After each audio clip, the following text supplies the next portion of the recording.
अस्सलाम वालेकुम। पिछले कुछ दिनों से आप टेलीविज़न पर, सोशल मीडिया पर देख रहे होंगे कि तुर्की में, शाम में जो ज़िलज़ला आया है, उसने किस तरीके से तबाही मचा के रख दी है। कितने लोग जो है वो शहीद हो चुके हैं। आज सुबह मैं सुन रहा था कि तकरीबन 21,000 के करीब लोग जो हैं वो तुर्की के अंदर शहीद हो चुके हैं। यार कितने लोग ऐसे होंगे जो हॉस्पिटल में एडमिट होंगे, कितने बुज़ुर्ग होंगे जो हॉस्पिटल में एडमिट होंगे, कितनी औरतें होंगी जो हॉस्पिटल में एडमिट होंगी, कितने बच्चे होंगे जो हॉस्पिटल में एडमिट होंगे। 21,000 ये जो लोग शहीद हुए हैं, कई घराने, 21,000 घराने जो हैं ये तबाह हो गए हैं, बर्बाद हो गए हैं। इसके अलावा उनका निज़ाम जो है वो धर्म भरम हो चुका है। मेरे दोस्त, हम सब ने इनके लिए दुआ करनी है। हम सब इंडिविजुअली तो कुछ नहीं कर सकते। साफ ज़ाहिर है, आप कहीं और बैठे हो, मैं कहीं और बैठा हूँ, इंडिविजुअली हम कुछ नहीं कर सकते, लेकिन हम इनके लिए दुआ ज़रूर कर सकते हैं। आज यूएई की गवर्नमेंट ने एक ऐलान किया कि जुमे की नमाज़ के बाद हर मस्जिद के अंदर जो है वो गायबाना नमाज जनाजा इनके लिए पढ़ा जाएगा और इन लोगों के लिए दुआ की जाएगी। काश कि हमारे मुल्क के अंदर भी ये सिस्टम हो, ये रवाज हो कि गवर्नमेंट जो है वो इस किस्म की अनाउंसमेंट करे ताकि लोग करें। अब हमारी आवाम करती है, मस्जिदों में कई दुआएँ हुई होंगी, कई मस्जिदों में जो है वो गायबाना नमाज जनाजा भी पढ़े गए होंगे। अगर ये गवर्नमेंट की तरफ से होगा तो उसका असर ज़्यादा होगा। हर बंदे को इसका नॉलेज होगा, हर बंदे को पता होगा कि नमाज के बाद हमने गायबाना नमाज जनाजा पढ़नी है और हमने जो है वो तुर्की के लिए, शाम के लिए, लोगों के लिए जो है वो हमने दुआ करनी है। मैंने पिछले साल नवंबर में तुर्की का विज़िट किया। 8 से 10 दिन मैं वहाँ पे रहा। आप यकीन करें, अमेजिंग पीपल, बहुत ही ज़बरदस्त किस्म के लोग हैं यार। मुझे बहुत पसंद आए हैं और पाकिस्तानियों से स्पेशली वो बहुत मोहब्बत करते हैं। मैं जहाँ पे भी गया, जितने भी मैं लोगों से मिला, मेरा एक्सपीरियंस बहुत अच्छा रहा, बहुत ज़्यादा अच्छा रहा और बहुत मज़ा आया। मैंने बहुत इंजॉय किया। पूरा तुर्की बहुत खूबसूरत है, लोग बहुत खूबसूरत हैं, उनका माहौल बहुत खूबसूरत है, उनका जो खाने पीने का सिस्टम है, यकीन करें ज़बरदस्त। आप किसी होटल में जाकर ठहरेंगे, खाने खाएंगे, उनके बहुत अच्छे हैं, अमेजिंग हैं, आपको बहुत पसंद आएंगे। मैंने सोचा कि आज आप लोगों के साथ जो है वो मैं अपनी जो मेरी 8 दिन या 10 दिन जो तुर्की के अंदर गुज़रे वो मैं आप लोगों के साथ में शेयर करूं कि वो मेरे कैसे गुज़रे और वो लोग कैसे थे, उनके साथ मेरा एक्सपीरियंस जो है वो कैसा रहा। पहले मैंने एक वीडियो बनाई थी तुर्की के बारे में, लेकिन वो जस्ट वीज़े के बारे में थी कि मैंने जो है वो यूएई से वीज़ा जो है वो कैसे अप्लाई किया, क्या क्या डॉक्यूमेंट चाहिए थे और किस तरीके से मुझे जो है वो वीज़ा मिला। लेकिन मैं बाकी कोई वीडियोस नहीं बना सका। मेरा पहले कोई प्लान नहीं था कि मैं जो है वो कोई यूट्यूब चैनल बनाऊंगा और उस पर जाके वीडियोस जो है वो अपलोड करूंगा। अगर ये होता तो मैं कम से कम 15-20 वीडियोस जो है वो तुर्की से जो है वो शूट करके लाता। ऐसा कोई नहीं था, तो मैं कोई वीडियोस जो है वो मैं नहीं बना सका। तो आपसे मैं शेयर करना चाहता हूँ कि जब मैं इस्तांबुल एयरपोर्ट पे उतरा और इमिग्रेशन क्लियर करने के बाद जब मैं बाहर निकला तो मैंने सोचा कि अब मैंने जाना है तकसीम स्क्वायर, कि मैं कैसे जाऊंगा तकसीम स्क्वायर। मैं बाहर निकलते ही मैंने सबसे पहले जो है मेरी नज़र एक पुलिस वाले पे पड़ी। मैंने सोचा यार ये बंदा तो रोज़ाना ड्यूटी पे आता होगा, ये मुझे सही गाइड करेगा, बताएगा कि मैंने तकसीम स्क्वायर कैसे जाना है। मैं उसके पास गया, मैंने उसे बताया कि जी मैंने तकसीम स्क्वायर जाना है। उसने कहा यार कोई मसला नहीं है, आप 2nd फ्लोर पे जाओ, वहाँ पे आपको बसें मिलेंगी, 16 नंबर बस में बैठना है आपने और 24 घंटे सर्विस है, आप आराम से जो है वह तकसीम स्क्वायर जा सकते हो। मैं आपको एक बात बताता चलूँ जो उन लोगों के लिए जो विज़िट करना चाहते हैं। इस्तांबुल के अंदर 2 एयरपोर्ट हैं, एक इस्तांबुल एयरपोर्ट है, एक है सबिया इंटरनेशनल एयरपोर्ट। दोनों एयरपोर्ट बहुत ज़बरदस्त हैं, बहुत खूबसूरत एयरपोर्ट हैं और दोनों एयरपोर्ट से 24 घंटे बस सर्विस है। इस्तांबुल में कहीं पे भी आपने जाना है तो वहाँ से आपको बस सर्विस आराम से मिल जाएगी। और मैं बस पे बैठा और तकरीबन 40 या 45 मिनट्स के बाद मैं तकसीम स्क्वायर पहुँचाया। वहाँ पे मेरा हॉस्टल बुक था, मैंने होटल बुक नहीं किया। आपको ये भी बताता चलूँ क्योंकि मैं अकेला था तो मैंने हॉस्टल में जो है वो अपना अरेंजमेंट किया, क्योंकि होटल में बंदा बोर हो जाता है, अकेला कमरे में पड़ा रहेगा। तो मैंने हॉस्टल बुक किया कि हॉस्टल के अंदर जो है वो 2-3-4 बंदे एक रूम में होते हैं तो गपशप हो जाती है, तो बंदा जो है ना वो बोरियत फील नहीं करता। मेरे रूम के अंदर 3 जो है वो रशियन लोग थे और पूरा जो हॉस्टल था वो बहुत ही ज़बरदस्त हॉस्टल था। पहले मैंने उसके बारे में स्टडी कर लिया था, काफ़ी सारे लोग जो वहाँ पे विज़िट करके आए थे उन्होंने नीचे कमेंट्स दिए हुए थे, तो मैंने उनसे फ़ायदा उठाते हुए मुझे भी वो पसंद आया और मैंने उसको बुक कर लिया। आप लोग अगर इंटरेस्ट लेंगे, कोई जाना चाहता होगा, मुझसे पूछेगा तो मैं आपको बता दूँगा। बहुत ही ज़बरदस्त हॉस्टल था। 350 दिरहम 8 दिनों के लिए मैंने पे किया था, जिसके अंदर मेरा ब्रेकफास्ट भी शामिल था। और उस होटल के अंदर सिर्फ एक मैं जो है वो एशियन था, एक खातून थी जो कि इंग्लैंड से आई हुई थी इंडियन, वो को ट्रेनिंग करने के लिए आई हुई थी, वो थी, और एक लड़का जो है वो इंडिया से आया हुआ था, सिख था वो। हम 3-4 जो लोग थे वो एशियन थे, बाकी तमाम के तमाम लोग उसके अंदर जो है वो यूरोपियन थे। बहुत अच्छा मेरा टाइम पास हुआ। पहली रात मैंने गुजारी। दूसरे दिन सुबह सवेरे मैंने अपनी बुकिंग जो है वो करा रखी थी प्रिंसेस आइलैंड के लिए। तो उनकी गाड़ी जो है वो होटल के बाहर पहुंच आई, मैं उसमें बैठा और चला गया। प्रिंसेस आइलैंड इस्तांबुल से काफ़ी दूर है, जो है वो आपको फेरी पे जाना पड़ता है, और बहुत ही ज़बरदस्त अमेजिंग किस्म का टूर होता है। आप फेरी पे जाओगे, बहरी जहाज़ पे आप जाओगे, वो आपको इस्तांबुल से लेके जाएंगे। पूरे एक दिन का टूर होता है, सुबह आप जाओगे और शाम को आप वापस आओगे।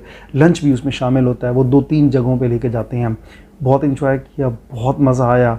शाम को वापस होटल रात गुजारी। दूसरे दिन सुबह सवेरे जो है मैं वहाँ से निकला और मैं चला गया हज़रत अबू अय्यूब रज़ी अल्लाह ताला की दरबार मुबारक पर। ये सहाबी थे, नबी पाक सल्लल्लाहु अलैहि वसल्लम के बहुत प्यारे सहाबी हैं। यहाँ चला गया, जहाँ पे मैंने काफ़ी देर, तकरीबन 12-1 बजे तक जो है वो ज़ोहर की नमाज़ तक मैं वहाँ पर रहा।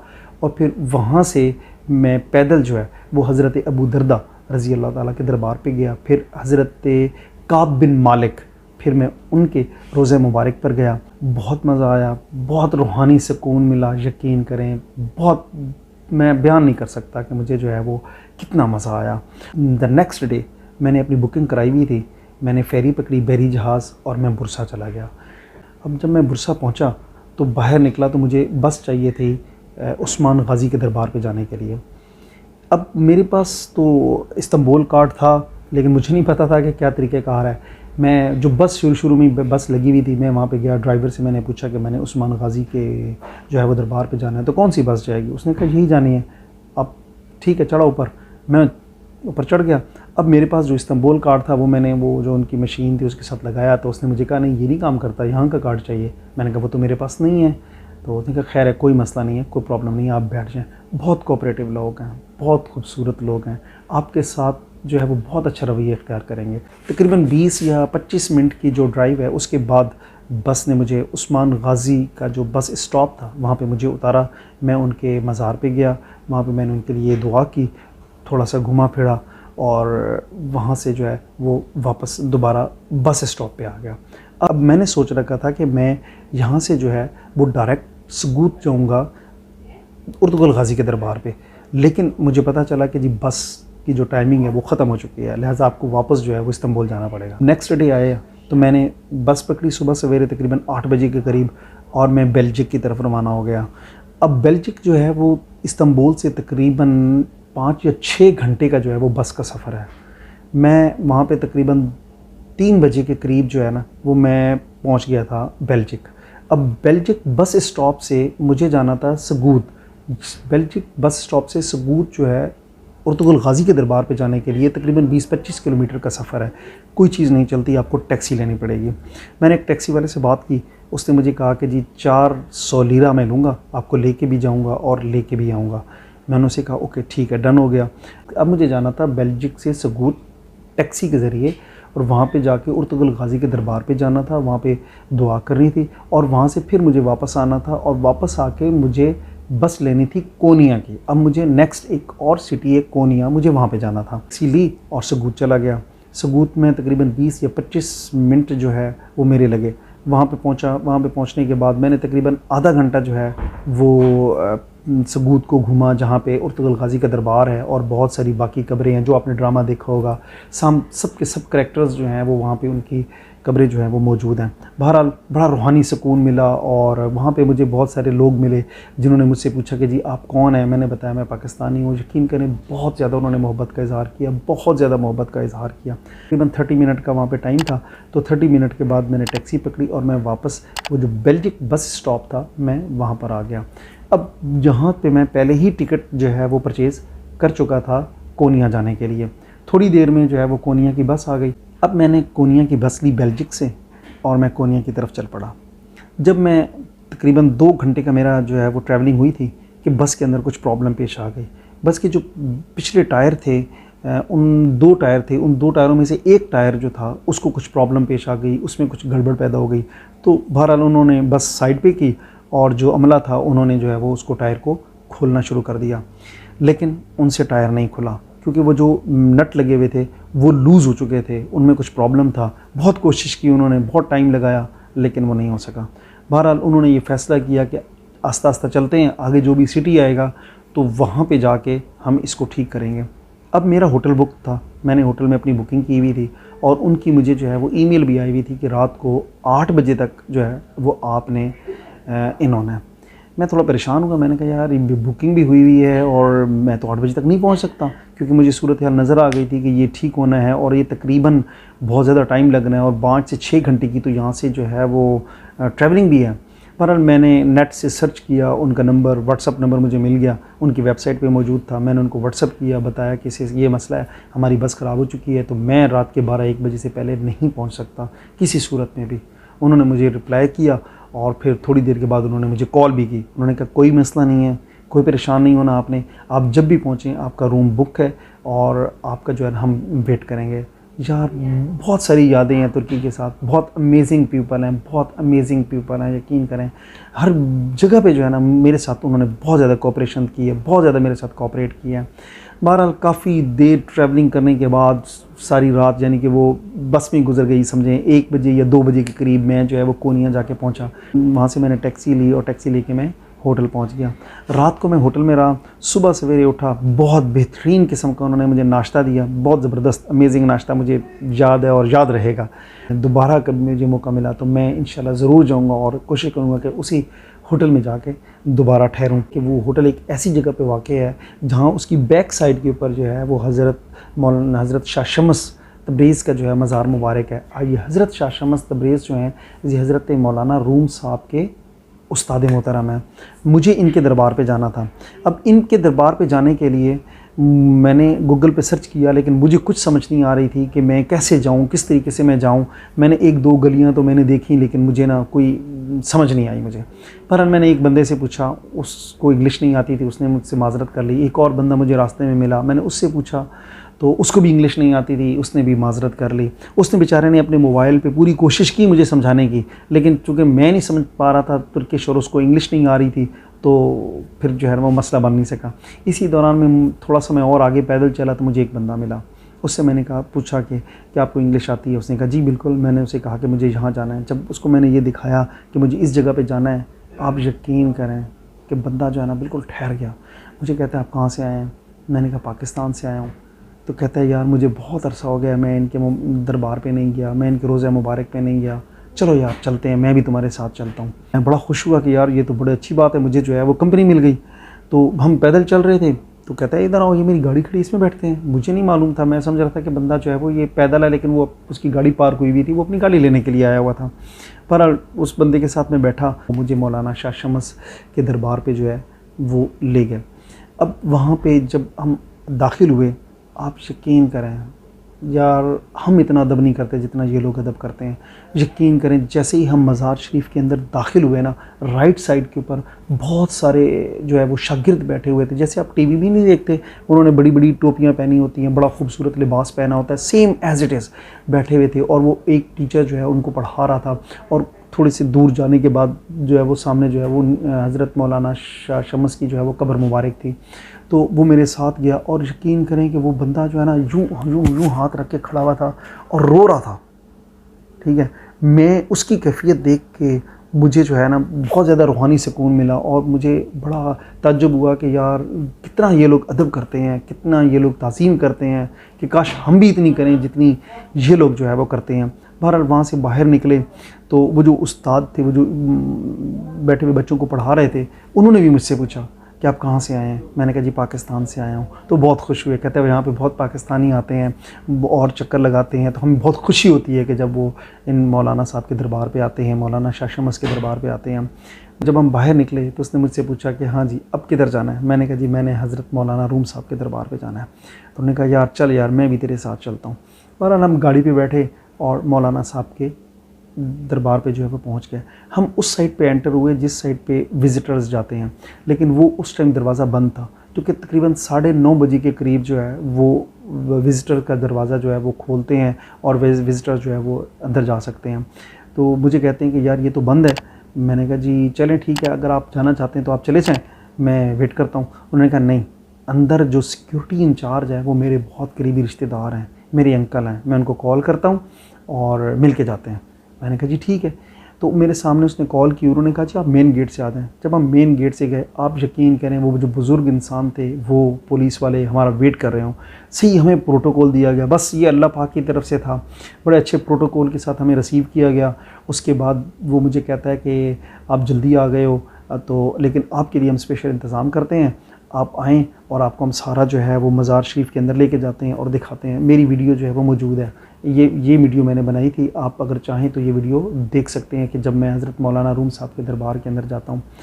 आप यकीन करें जब मैं दरबार के अंदर जाता हूँ ना, तो इस साइड पे भी कब्रें होती हैं और इस साइड पे भी कब्रें होती हैं। कुछ कब्रें ऐसी होती हैं जिनके ऊपर वाइट किस्म के जो है वो पग पड़ी होती हैं, और कुछ कब्रें ऐसी होती हैं जिनके ऊपर जो है वो ग्रीन किस्म की पग पड़ी होती हैं। तो मैंने उनसे पूछा कि ये क्या है, तो उन्होंने मुझे कहा कि ये जो ग्रीन पग है ना, ये मौलाना साहब के रिश्तेदार हैं, और जिन कब्रों के ऊपर वाइट किस्म की पग पड़ी हुई हैं ये मौलाना साहब के स्टूडेंट हैं या मौलाना साहब के नज़दीकी कोई दोस्त हैं, दोस्त अहबाब हैं, वो लोग हैं, ये रिश्तेदार नहीं हैं। बहरहाल उन्होंने मुझे सारा विज़िट करवाया। विज़िट करवाने के बाद मौलाना साहब के कब्र मुबारक के बाहर खड़े होकर मैंने दुआ की। दुआ करने के बाद उन्होंने मुझे कहा कि आओ तुम्हें मैं कुछ और दिखाता हूँ।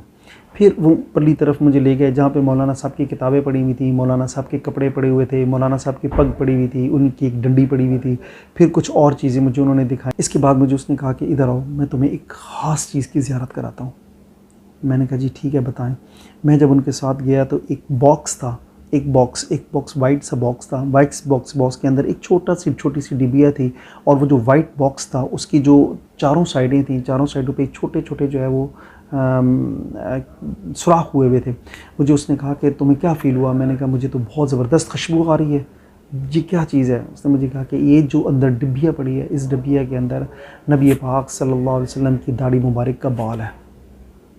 यार आप यकीन करें कि मैं बयान ही नहीं कर सकता कि मुझे कितना मज़ा आया। मैं वहाँ पे खड़ा हो गया, मैंने वहाँ पे जो है वो नबी पाक सल्लल्लाहु अलैहि वसल्लम पे दुरूद शरीफ पढ़ना शुरू कर दिया, और मैं कितनी देर तक वहाँ पे खड़ा रहा, कितनी देर तक वो जो खुशबू थी, वो जो उनकी दाढ़ी मुबारक की खुशबू थी, उसकी मैं लज्जत लेता रहा। काफ़ी देर तक मैं खड़ा रहा। एक दफ़ा मैं चला गया बाहर, दोबारा मैंने उसे कहा कि मुझे दोबारा जाना है। उसने कहा जी ठीक है कोई मसला नहीं, आप दोबारा चले जाओ। मैं दोबारा गया, दोबारा जाके मैंने जो है वो दोबारा नबी पाक सल्लल्लाहु अलैहि वसल्लम की दाढ़ी मुबारक की जो खुशबू थी वो उससे लुत्फ़अंदोज़ हुआ, और काफ़ी देर खड़ा रहा वहाँ पे दुरूद व सलाम पढ़ता रहा। फिर जब मैं वापस आने लगा तो एक पुलिस वाला जो हज़रत मौलाना रूम साहब के दरबार के बिल्कुल करीब खड़ा हुआ था, उसने मुझे कहा कि तुमने अंदर जाना है? मैंने कहा जी बिल्कुल जाना है, अगर आप मुझे इजाज़त दे दें। उसने वो थोड़ी सी थी, खोला और मुझे कहा कि आप अंदर चले जाओ। अब मैं मौलाना रूम साहब के बिल्कुल दरबार के पीछे उनकी कब्र मुबारक की जो पैर हैं वहाँ पे जाके खड़ा हो गया। काफ़ी देर मैं खड़ा रहा। वहाँ से जब मैं वापस बाहर निकला तो पुलिस वाले ने मुझे एक बहुत खूबसूरत किस्म की तस्वीर जो है वो उसने मुझे गिफ्ट की। मेरे दोस्त, ये मैं चीज़ पहले भी बाद में भी बता सकता था, पहले भी इसकी वीडियो बना के बता सकता था, लेकिन आज जो मैं बता रहा हूँ उसका एक मकसद है यार। उसका मकसद क्या है कि ये जो लोग हैं ना तुर्की वाले, बहुत खूबसूरत लोग हैं। आप लोगों से बहुत मोहब्बत करते हैं, स्पेशली पाकिस्तानियों की बहुत कदर करते हैं, पाकिस्तानियों से बहुत ज़्यादा मोहब्बत करते हैं। यार कोशिश करनी है हर नमाज के बाद जुमे वाले दिन कुछ लोग इकट्ठे हो जाएं और इनके लिए दुआ करें। अल्लाह पाक इनके लिए आसानियाँ पैदा फरमाए। अल्लाह पाक इनको इस मुसीबत से, इस मुश्किल से जल्द अज़ जल्द निकाले। कि आप यकीन करें तुर्की जो है वो हमारे लिए बहुत बड़ा असासा है। आप सबसे मेरी ये रिक्वेस्ट है कि प्लीज़ आपने तुर्की के, शाम के तमाम लोगों के लिए बहुत ज़्यादा दुआ कर रही हैं। अल्लाह पाक इस मुसीबत को उनके ऊपर से ख़त्म फरमाए। अल्लाह पाक उन सब के लिए आसानियाँ पैदा फरमाए। Thank you so much.